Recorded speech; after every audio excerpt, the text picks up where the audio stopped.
le 6 mars 1967, à l'ambassade de l'Union soviétique à New Delhi, une fête se prépare à l'occasion de la Journée internationale de la femme.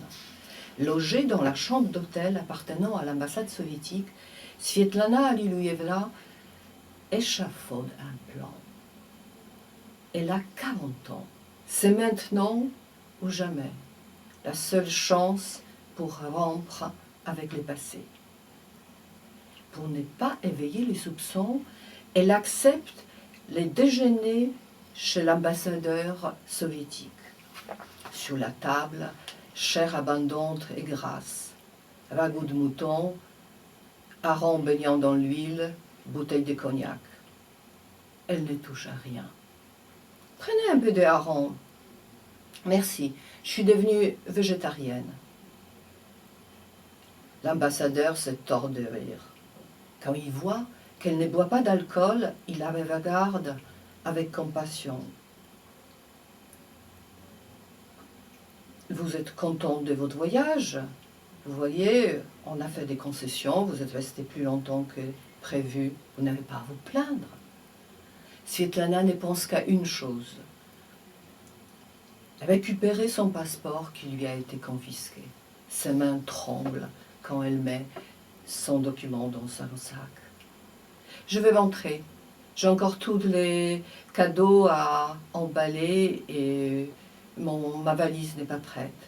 Des svidania, Svetlana Iosifovna, des svidania. Nous allons envoyer un télégramme à vos enfants pour qu'ils vous attendent à l'aéroport de Moscou. Dans la chambre, elle essaye de mettre de l'ordre dans ses pensées. Demain matin, après les petits déjeuners, je veux prétendre que je vais faire des courses. Je tiendrai ma valise dans la main droite, les manteaux pliés dans la main gauche. Mais pourquoi attendre? Il faut que je parte. Maintenant, tout de suite.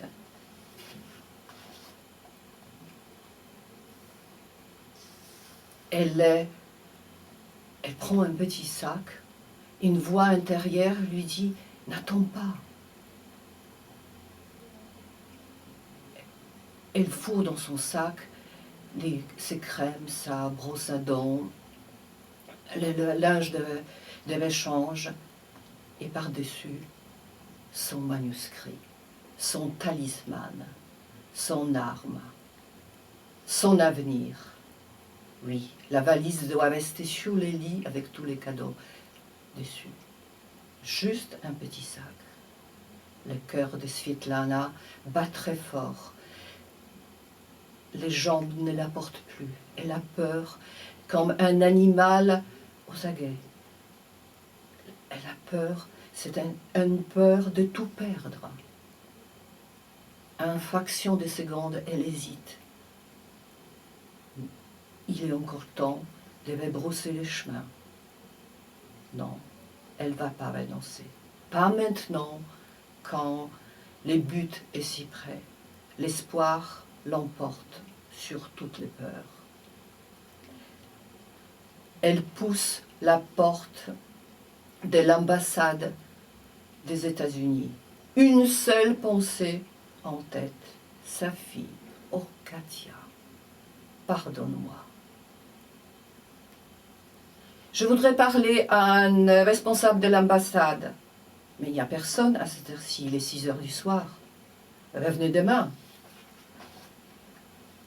Téléphonez à l'ambassadeur. Elle a toujours eu une confiance en elle qui lui venait de son enfance, de l'époque où elle ne connaissait ni peur, ni l'échec. Les jeunes sergents voient la couverture rouge, un passeport soviétique. Oui, je suis Svetlana Stalina. Ouais, sa fille. Je demande l'asile politique.